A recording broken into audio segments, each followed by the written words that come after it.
একটি শান্ত সকাল, কুয়াশায় ঢাকা লেকের পাড়, আর তার ঠিক পাশেই পড়ে থাকা 3টি কালো পলিথিন ব্যাগ। প্রথম নজরে মনে হবে হয়তো কেউ ময়লা ফেলে গেছে, কিন্তু কৌতূহলী কিছু পথচারী যখন ব্যাগগুলোর দিকে এগিয়ে গেলেন তখন তাদের রক্ত হিম হয়ে গেল। পলিথিনের ফুটো দিয়ে বেরিয়ে আসছিল মানুষের কাটা হাত আর জমাট বাঁধা রক্ত। পুরো এলাকায় মুহূর্তের মধ্যে আতঙ্ক ছড়িয়ে পড়ল। খবর পেয়ে ছুটে এলো পুলিশ। কিন্তু তারা যখন ব্যাগগুলো খুলল তখন খোদ তদন্ত কর্মকর্তাদের চোখ কপালে উঠল। ব্যাগের ভেতর কোনো সাধারণ লাশ ছিল না, ছিল নিখুঁতভাবে কেটে খণ্ড খণ্ড করা একটি মানুষের শরীরের 7টি টুকরো। বুক থেকে মাথা আলাদা, হাত পা বিচ্ছিন্ন, যেন কোনো পেশাদার কসাই অত্যন্ত ঠান্ডা মাথায় এই কাজ করেছে। নারায়ণগঞ্জের রূপগঞ্জের পূর্বাচলে উদ্ধার হওয়া এই 7 টুকরো লাশের রহস্য উন্মোচন আর এক সাইকোপ্যাথিক খুনিকে ধরার সেই অবিশ্বাস্য সত্য ঘটনা আজ আমরা জানব। অপরাধ জগতের এমন সব রোমহর্ষক আর সত্য ঘটনা সবার আগে দেখতে এখনই আমাদের চ্যানেলটি সাবস্ক্রাইব করে পাশে থাকা বেল আইকনটি অন করে দিন। পূর্বাচলের 5 নম্বর সেক্টরের লেক থেকে যখন এই খণ্ডিত লাশ উদ্ধার করা হয় তখন পুলিশের সামনে সবচেয়ে বড় চ্যালেঞ্জ ছিল ভিকটিমের পরিচয় শনাক্ত করা। কারণ লাশের মাথাটি এমনভাবে ক্ষতবিক্ষত করা হয়েছিল যে চট করে চেনার উপায় ছিল না। পুলিশ প্রথমে ধারণা করেছিল এটি হয়তো কোনো আন্ডারওয়ার্ল্ডের গ্যাং ওয়ার বা চরম কোনো ব্যবসায়িক শত্রুতার জের। কোনো বড় অপরাধী চক্র হয়তো অন্য কোথাও খুন করে লাশ এখানে এসে প্রমাণ লোপাটের জন্য ফেলে গেছে। পুলিশ যখন লাশের আঙুলের ছাপ বা ফিঙ্গারপ্রিন্ট নিয়ে জাতীয় পরিচয়পত্রের ডেটাবেজের সাথে মেলানোর চেষ্টা করল তখনই প্রথম সাফল্যের মুখ দেখল তদন্ত দল। জানা গেল এই নির্মম হত্যাকাণ্ডের শিকার ব্যক্তিটি কোনো সাধারণ মানুষ নন।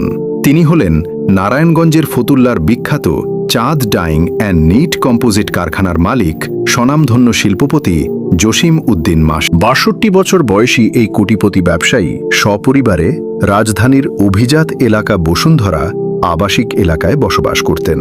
পরিচয় মেলানোর পর পুলিশ যখন জসিমের পরিবারের সাথে যোগাযোগ করল তখন জানা গেল এক চাঞ্চল্যকর তথ্য।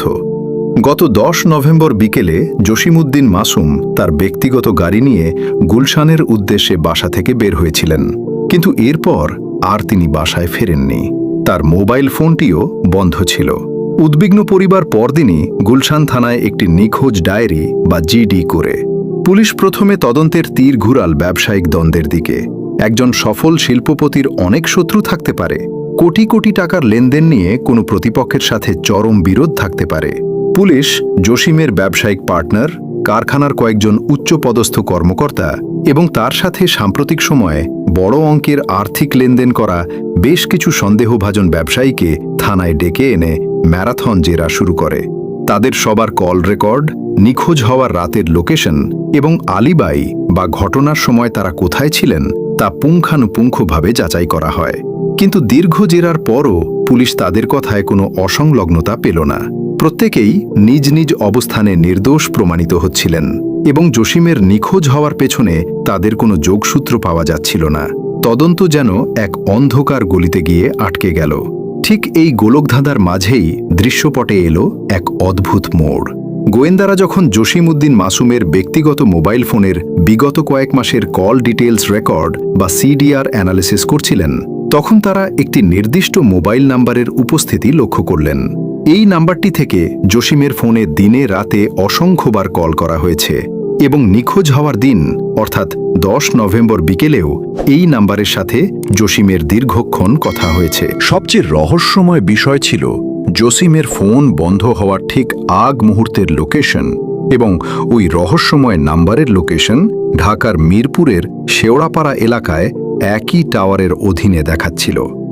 গোয়েন্দারা দ্রুত প্রযুক্তির সহায়তায় জানতে পারলেন ওই সিম কার্ডটি মোসাত রুমা আক্তার নামের এক 30 বছর বয়সী নারীর নামে নিবন্ধিত।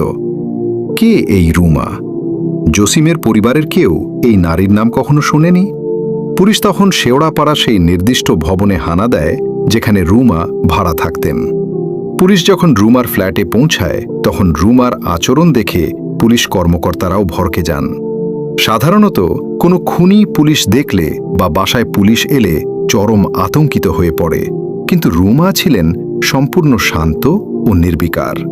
তিনি তার ঘরে বান্ধবী রোকসানা রুকুসহ আরও কয়েকজনকে নিয়ে অত্যন্ত স্বাভাবিকভাবে দিন কাটাচ্ছিলেন, যেন কিছুই হয়নি।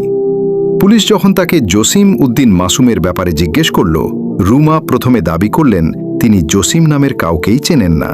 কিন্তু পুলিশ যখন তার সামনে কল রেকর্ড আর লোকেশনের অকাট্য প্রমাণ হাজির করল, তখন রুমার চেহারার সেই শান্ত ভাব এক নিমেষে উধাও হয়ে গেল। পুলিশ পুরো ঘর তল্লাশি করতে শুরু করল। বাইরে থেকে ঘরটি একদম পরিপাটি মনে হলেও বাথরুমের এক কোণায় আর ঘরের দেয়ালের নিচের দিকে খুব সূক্ষ্ম কিছু রক্তের দাগ গোয়েন্দাদের চোখে পড়ে, যা তাড়াহুড়ো করে মুছে ফেলার চেষ্টা করা হয়েছিল। এরপর জেরা করতেই রুমার বান্ধবীর আচরণে চরম অসংলগ্নতা ধরা পড়ে।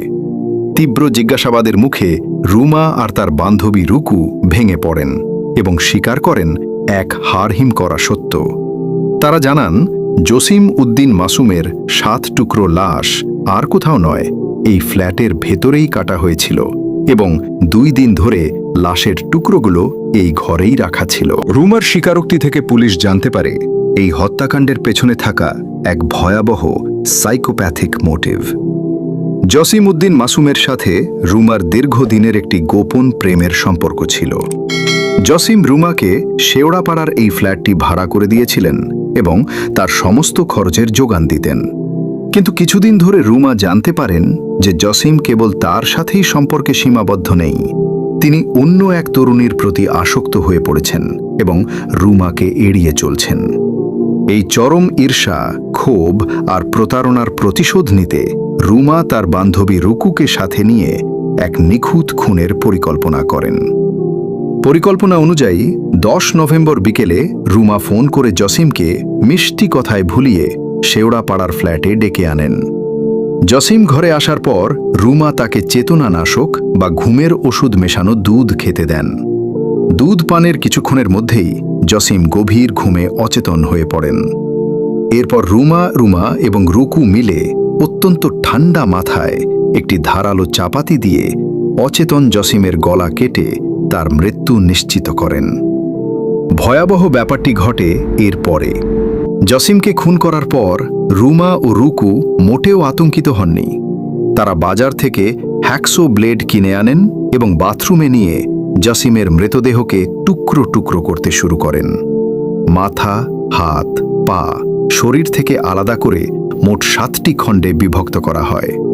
এরপর তারা লাশের টুকরোগুলোকে কালো পলিথিনে মুড়িয়ে 2টি ট্র্যাভেল ব্যাগ ও প্লাস্টিকের বস্তায় ভরে ঘরের ভেতরেই রেখে দেন। 2 দিন ধরে তারা লাশের গন্ধ চাপা দেওয়ার জন্য ঘরে সুগন্ধি স্প্রে করতেন এবং ওই মরদেহের পাশেই স্বাভাবিকভাবে খাওয়া দাওয়া ও ঘুমাতেন। এরপর 12 নভেম্বর রাতে তারা একটি সিএনজি চালিত অটোরিকশা ভাড়া করেন এবং অত্যন্ত স্বাভাবিক ভঙ্গিতে ব্যাগগুলো নিয়ে নারায়ণগঞ্জের পূর্বাচলের উদ্দেশ্যে রওনা হন। অন্ধকার রাতের সুযোগ নিয়ে তারা লেকের পাড়ে পলিথিনগুলো ফেলে দিয়ে আবার ঢাকায় ফিরে আসেন। রুমার দেখানো তথ্য মতে পুলিশ পরবর্তীতে হত্যাকাণ্ডে ব্যবহৃত সেই চাপাতি, হ্যাকসো ব্লেড এবং জসিমের রক্তমাখা সাফারি স্যুট ও জুতো উদ্ধার করে। গ্রেফতারের পর রুমা আক্তার ও তার বান্ধবী রোকসানা রুকু আদালতে 164 ধারায় নিজেদের অপরাধ স্বীকার করে সম্পূর্ণ জবানবন্দি দিয়েছেন। বর্তমানে এই মামলার বিচারিক প্রক্রিয়া চলছে এবং আসামিরা আদালতের নির্দেশে ঢাকা কেন্দ্রীয় কারাগারে বন্দী রয়েছেন। একটি পরকীয়া সম্পর্ক, তীব্র অবসেশন আর অন্ধ প্রতিশোধের আগুন কিভাবে একজন মানুষকে এতটা নিষ্ঠুর কসাইয়ে পরিণত করতে পারে, এই ঘটনা তারই এক জলজান্ত প্রমাণ। এই পুরো ঘটনাটি কি কেবলই এক খ্যাপাটে প্রেমিকার প্রতিশোধের গল্প, নাকি এর পেছনে আমাদের সমাজের নৈতিক অবক্ষয় আর গোপন লালসার এক অন্ধকার দিক লুকিয়ে আছে? জসিম উদ্দিন মাসুমের এই করুণ পরিণতি কি এড়ানো সম্ভব ছিল না? আপনাদের মূল্যবান মতামত অবশ্যই নিচে কমেন্ট করে জানান।